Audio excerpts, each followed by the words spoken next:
صلو علی الحبیب صلی اللہ تعالی علی محمد صلی اللہ علیہ وسلم۔ دنیا کے کنارے سے، اینڈ آف دا ورلڈ سے تمامی میرے ویورز کو بہت بہت جمعہ مبارک۔ آج جمعے کا دن ہے، مبارک دن ہے، اور ہمیں جمعے کی نماز سے پہلے ایک جگہ جانا تھا، تو راستے میں ہم جب یہاں آئے تو ایک ایسا منظر میں نے دیکھا کہ سبحان اللہ و بحمدہ سبحان اللہ العظیم، یہ اللہ کی قدرت کا نظارہ ہے۔ تو میں نے سوچا کہ آپ کو بھی کچھ یہاں کے ویوز بھی دکھاؤں اور کچھ نیوزی لینڈ کے بارے میں بتاؤں۔ یہ واقعی اللہ کی قدرت کا یوں کہہ سکتے ہیں کہ ایک ایسا شاہکار ملک ہے کہ جہاں پر قدرت کے بہت سارے نظارے ہیں، اور پھر اگر اس میں اس طرح غور و فکر کیا جائے کہ جس رب کی دنیا ایسی ہے تو اس کی جنت کیسی ہوگی۔ سبحان اللہ و بحمدہ سبحان اللہ العظیم۔ میں کل رات ہی پڑھ رہا تھا کہ اللہ کی قدرت کے نظارے رب کی شان کو مد نظر رکھ کے اگر دیکھے جائیں تو پھر اس میں وہ بھی ذکر الہی میں شامل ہے۔ میں نیوزی لینڈ میں کچھ انوائرمنٹ کے ایکسپرٹ سے ملا۔ پہلے میں تھوڑا سا آپ کو یہ ویو دکھاتا ہوں۔ یہ کنارہ ہے، یعنی اور یوں سمجھے کہ میں اس وقت دنیا کے کنارے پہ کھڑا ہوں، اور اس کے بعد اب دنیا میں بظاہر پانی کے علاوہ کچھ نہیں ہے۔ آپ یہ منظر دیکھیں اور سکون دیکھیں۔ اس وقت صبح کے تقریباً 9:30 بج رہے ہیں، اور ہم نے یہ ٹائم بھی اسی لیے چوز کیا کہ جب یہاں پر کوئی اور مطلب کسی قسم کی ایکٹیویٹی نہ ہو، بے پردگی بھی نہ ہو، تو بہت کوائٹ یہ علاقہ تھا، اور بالکل اینڈ آف دا ورلڈ ہے۔ آپ دیکھ رہے ہوں گے کہ ہلکی ہلکی صرف چڑیا کی آواز ہے اور باقی کچھ نہیں ہے۔ تو تھوڑا سا موو اراؤنڈ کریں کہ ہمارے کیمرہ مین میں تھوڑا سا موو کریں، یہ پورا ایریا دکھائیں ذرا۔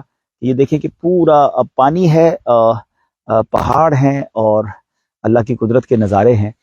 تو میں یہ عرض کر رہا تھا کہ میری انوائرمنٹ کے کچھ یوں سمجھیے کہ صلی اللہ تعالی علی محمد ایکسپرٹ سے ملاقات ہوئی کہ یہاں بہت اسٹرکٹلی انوائرمنٹ کو، اور اس کے یعنی انوائرمنٹ سے مراد یہاں کے ماحول کو صاف ستھرا رکھنے کی کوشش کی جاتی ہے۔ بچے کو یہاں تعلیم دی جاتی ہے، اپنے وطن کا خیال رکھنا ہے۔ اور جب میں نے ایک بڑی پرسنالٹیز میں دعوت اسلامی کی شعبہ جات کی پریزنٹیشن دکھائی، تو جب FGRF کا جو پلانٹیشن والا کام تھا وہ دیکھ کر وہ بہت متاثر، انہوں نے بڑی عجیب بات مجھے بتائی کہ اس پر انشاءاللہ ہم کام کریں گے کہ اگر آپ کے دعوت اسلامی والے اس ملک میں انوائرمنٹ پر کام کریں اور بتائیں کہ اسلام شجرکاری کے بارے میں، درخت لگانے کے بارے میں، صفائی کے بارے میں، ماحول اچھا رکھنے کے بارے میں کیا درس دیتا ہے، تو پھر یہاں کے لوگوں کو مسلمان کرنا بھی آسان ہو جائے گا۔ اچھا، یہاں گورنمنٹ اس قدر انوائرمنٹ پہ کام کر رہی ہے، میں جس کو کہتے ہیں تھوڑی دیر کے لیے حیران ہو گیا، اور بڑا اچھا بھی لگا کہ یہاں یہ کاؤنٹ کیا جا رہا ہے، یہ ریٹنگ دی جا رہی ہے کہ کس کے گھر میں کتنی تتلیاں اور کتنے پرندے آتے ہیں، یعنی کتنی چڑیاں آتی ہیں۔ یعنی اس کا مطلب یہ کہ اس کے گھر کے اندر صفائی زیادہ ہوگی، وہ گھر نیچر کے قریب ہے، تبھی یہ تمام چیزیں آپ کے گھر میں آ رہی ہیں۔ بڑی اچھی انہوں نے بات کہی کہ اللہ پاک نے ہم کو ان اپنی مخلوق کے ساتھ رکھا ہے زمین پر، ہم زمین پر رہنے والے، اور ہمارے ساتھ اور بھی لوگ، یعنی اور بھی مخلوقات اس زمین کو شیئر کرتی ہیں، جس میں پرندے ہیں، جس میں تتلیاں ہیں، جس میں خوبصورت اللہ کی مخلوق ہیں۔ لیکن بدقسمتی سے جنگلات کاٹ کر بڑے بڑے مکانات اور بلڈنگیں اور کانکریٹ کے جنگل بنا کر ہم نے ان تمام مخلوق کو اپنے آپ سے، اپنے وطن میں دور کر دیا۔ مگر یہاں اس کو بہت زیادہ کاؤنٹ کیا جاتا ہے۔ میں آپ کو بڑی حیرت ناک بات بتانے جا رہا ہوں جو میرے لیے شاکنگ تھی، پھر میں نے اس کو انٹرنیٹ پر سرچ کیا، اور پھر میں نے اس کو بالکل ایسا ہی تھا کہ نیوزی لینڈ کی ہوا یہ دنیا کی موسٹ پیور ہوا ہے۔ جی ہاں، اور کہا جاتا ہے کہ یہاں کی ہوا کنستر میں بند کر کے اس کے، یعنی سمجھیے کہ جس طرح ہمارے گیس کے سلنڈر ہوتے ہیں، سلنڈر بنا کر چائنا میں باقاعدہ نیوزی لینڈ کی ہوا سیل کی جاتی ہے، اور لوگ اس کو انہیل کرنا پسند کرتے ہیں، اس کو سونگھنا پسند کرتے ہیں، کیونکہ بتایا جاتا ہے کہ چائنا میں کئی علاقے تو ایسے ہیں جہاں آسمان ہی نظر نہیں آتا، اتنی پولیوشن ہو گئی ہے، اتنی فیکٹریاں اور اتنے جناب وہ سب چیزیں لگا دی انہوں نے، دھواں کر دیا۔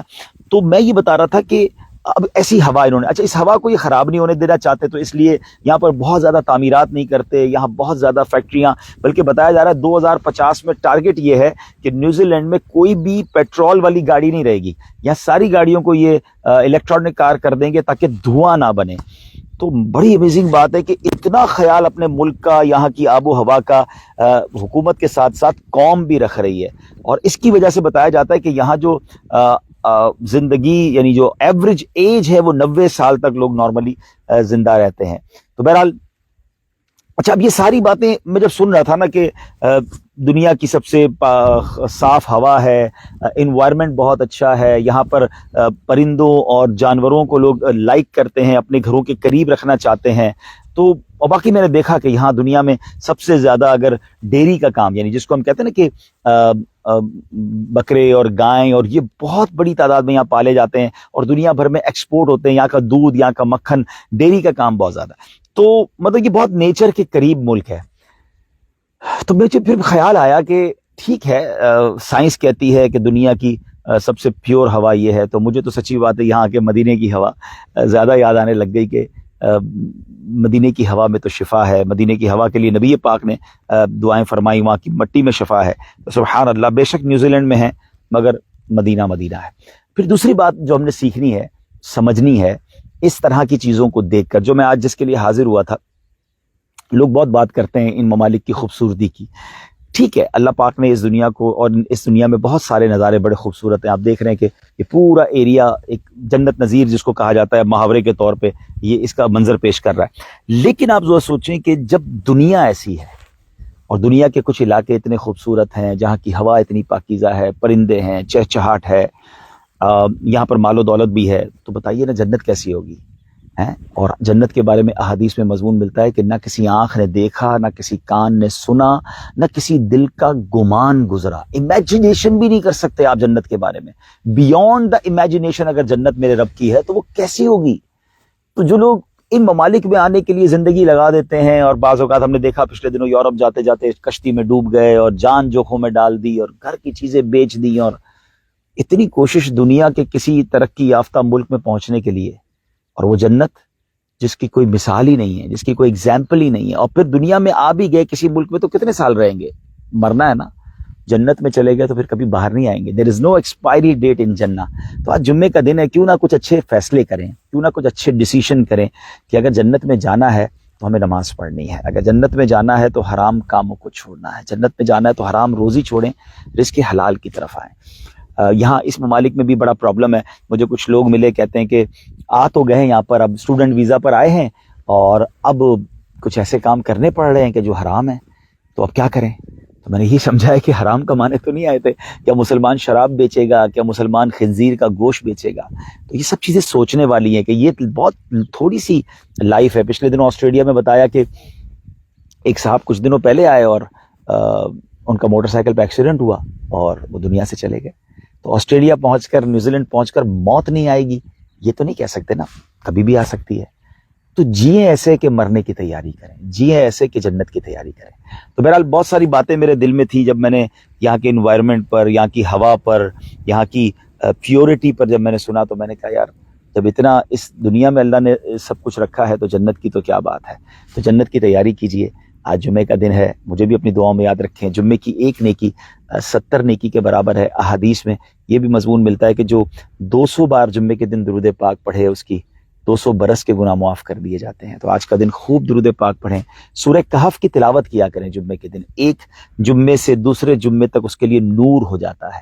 اور سبحان اللہ، جو سورہ یاسین پڑھتا ہے جمعے کے دن اور خاص طور پہ اپنے والدین کی قبر پر جا کر پڑھتا ہے، تو پڑھنے والے کی بھی مغفرت کر دی جاتی ہے. آج جمعے کا دن ہے، میں اپنے والدین کی قبر پر تو نہیں جا سکوں گا، لیکن انشاءاللہ نیت ہے کہ آج بھی جب بھی باہر ہوتا ہوں تو کوشش کرتا ہوں ان کو وہاں سے اصال ثواب کروں، اور جب کراچی میں ہوتا ہوں تو پوری کوشش کرتا ہوں کہ ہر جمعے ان کی قبر پر، والدین کی قبر پر حاضری دیں. اور یہ ہمارے لیے سعادت ہے اور ہم پر حق بھی ہے ہمارے والدین کا. تو والدین کے لیے خوب دعا کریں. میں بھی دعا گو ہوں، یا اللہ میرے والدین کی بھی مغفرت فرما، اور دنیا میں جتنے ہمارے عاشقان رسول ہیں جن کے والدین چلے گئے ان کی مغفرت فرما. تو بہرحال کچھ باتیں تھیں دل کی نیوزی لینڈ کے بارے میں آپ سے شیئر کرنی تھی. تو نیوزی لینڈ ٹھیک ہے، دنیا کا ایک خوبصورت ملک ہے، اینڈ آف دا ورلڈ ہے، لیکن مدینے کی بات مدینہ مدینہ ہے. اور واقعی ایسا ہی ہے کہ میں پہلی بار زندگی میں نیوزی لینڈ آیا ہوں. شاید دوبارہ دینی کاموں کے لیے تو آنے کو جی چاہے گا، اس کی خوبصورتی کو اتنا اٹریکٹ نہیں کرتی کیونکہ دنیا میں بہت کچھ دیکھا. لیکن مدینہ وہ ہے 1000 بار دیکھیں جی بھرتا نہیں ہے، بلکہ دل میں پیاس اور بڑھ جاتی ہے. میں اس جگہ پر، اس دنیا کے کنارے سے بھی جمعے کے دن رب کی بارگاہ میں دعا کرتا ہوں کہ اللہ ہم سب کو جلدی جلدی اپنے گھر اور اپنے حبیب علیہ الصلوۃ والسلام کے در کی حاضری نصیب فرما. اور ہاں، ایک اور بات کہ یہاں بھی دعوت اسلامی کے بہت سارے کام ہو رہے ہیں الحمدللہ، اور بہت سارے یوں سمجھیے کہ ایکٹیویٹیز ہو رہی ہیں. آج بھی ہمارے اجتماعات ہیں اور یہاں پر لوگ قافلے میں بھی سفر کرتے ہیں. تو ذرا سوچیں کہ ان ایریاز میں بھی مدنی قافلے، ان ایریاز میں بھی جہاں بڑی بیزی لائف ہے اور ایک ایک گھنٹے کے پیسے ہیں، یہاں بھی لوگ قربانی دے رہے ہیں، سفر کر رہے ہیں، اجتماعات میں آ رہے ہیں، اسلامی بہنوں میں کام ہو رہا ہے. تو پھر گزارش یہی ہے کہ آپ دنیا میں جہاں کہیں ہیں اپنی دعوت اسلامی کا ساتھ دیں، دعوت اسلامی کے اجتماعات میں شرکت کریں، مدنی قافلوں میں سفر کریں. اللہ کرم ایسا کرے تجھ پہ جہاں میں اے دعوت اسلامی تیری دھوم مچی ہو. مجھے بھی اپنی دعاؤں میں یاد رکھیے گا.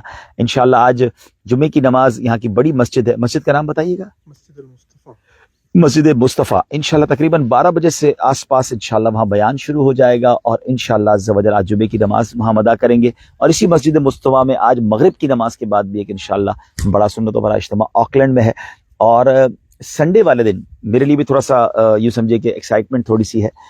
آج سے 3 سال پہلے پوری دنیا ہل گئی تھی. ایک ایسا واقعہ ہوا تھا، آپ کو یاد ہوگا کہ کرائسٹ چرچ میں مسجد کا نام کیا تھا اس میں؟ النور مسجد میں جمعے کی نماز میں 2019 میں ایک ایسا واقعہ ہوا جس نے پوری دنیا کو ہلا کے رکھ دیا. کیونکہ نیوزی لینڈ دنیا کے پرامن ترین ملکوں میں بھی شامل ہوتا ہے، مگر ایک شخص نے ایک ایسا اٹیک کیا اس مسجد پر نماز جمعہ کے دوران کہ تقریباً 50 کے قریب مسلمان شہید ہو گئے تھے. بڑے عاشق رسول تھے بتایا جاتا ہے ہمارے امام صاحب جو اس مسجد کے تھے، اور وہ بھی شہید ہو گئے تھے. اور بڑا واقعہ ہوا تھا، اور پوری دنیا میں اس پہ بہت زیادہ ایک عجب سما بنا تھا. تو اب سنڈے کو انشاءاللہ اسی مسجد میں میرا جانا ہے انشاءاللہ، اور وہاں پر ہم جمعے کی سنڈے کو ظہر کے بعد انشاءاللہ ہم وہاں بیان کریں گے. تو انشاءاللہ ہو سکتا ہے کرائسٹ چرچ میں مجھے کچھ لوگ سن رہے ہوں، یا نیوزی لینڈ میں کہیں اور ہوں، آسٹریلیا میں بھی ہیں. تو آج بھی آسٹریلیا سے کچھ لوگ پہنچے ہیں، تو کوئی حرج نہیں، آسٹریلیا سے کچھ ٹریول کر کے آ جائیں، فجی سے آ جائیں. یہ جو سفر ہوتے ہیں نا، یہ بڑے یادگار ہوتے ہیں. ہم زندگی میں کچھ ٹریول کرتے ہیں اور اللہ کے لیے کرتے ہیں، کچھ سیکھنے کے لیے کرتے ہیں. تو آج بھی اجتماعات ہیں، کل بھی آکلینڈ میں ہوں میں. سنڈے کو کرائسٹ چرچ جا رہے ہیں، اور سنڈے کو پھر آل دا وے فرام کرائسٹ چرچ ہم سڈنی پہنچیں گے. پھر منڈے کو ہم سڈنی میں ہوں گے. ٹیوزڈے سے ایڈیلیڈ کا ہمارا ٹریول شروع ہوگا. میرے پیج پر مختلف شہروں کی ڈیٹیلز موجود ہیں کہ کہاں کہاں پروگرام ہوں گے. دعوت اسلامی آسٹریلیا اور دعوت اسلامی نیوزی لینڈ کے پیج کو آپ لائک کر دیں، تو وہاں سے آپ کو یہ سارا شیڈول بھی ملتا رہے گا. فیس بک پہ یہ دونوں پیج موجود ہیں. پھر اس کے بعد ہم میلبرن جائیں گے. تو اس طرح یہ ٹریول جاری ہے. تو جوائن کیجئے انشاءاللہ دنیا کے اس کونے میں بھی دین متین کے لیے. اچھا، ایسے بھی مجھے پتا ہے، میری کل دبئی بات ہو رہی تھی، ایسے بہت سارے بزنس مین پاکستان میں ہیں، انڈیا میں ہیں، یو کے میں ہیں، اسلامی بھائی ہیں جن کے پاس ویزا ہے یا ویزا کی انہیں ضرورت نہیں ہے. تو آئیے نا مل کر اجتماعات میں شرکت کرتے ہیں، مدنی قافلے میں سفر کرتے ہیں، ایک دوسرے سے کچھ سیکھتے ہیں انشاءاللہ. تو looking forward to see you in اور اجتماعات. اجازت دیجیے. السلام علیکم ورحمۃ اللہ وبرکاتہ.